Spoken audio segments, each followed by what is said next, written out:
Hey guys, welcome back to Cappy Apps Facts, and today I'm talking about attitude change theory and how it affects the way people experience media.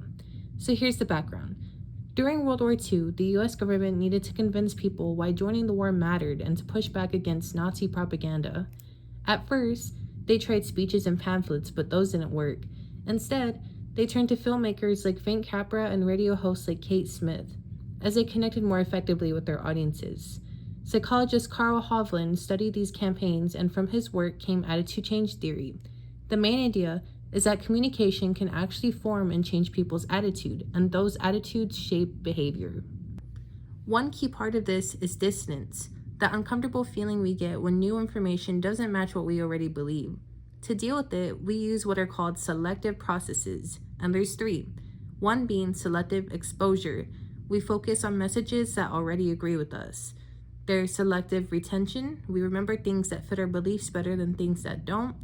And selective perception. We interpret information in ways that support what we think.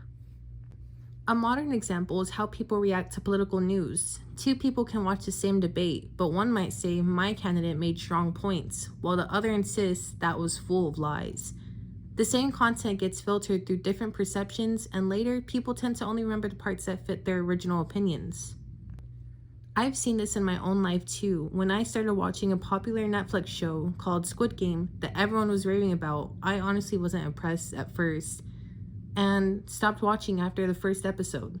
But after seeing so many TikToks and TikTok edits about posts praising it and saying it's one of the best shows right now, and the more positive content I saw, the more my attitude shifted until I actually started enjoying the show.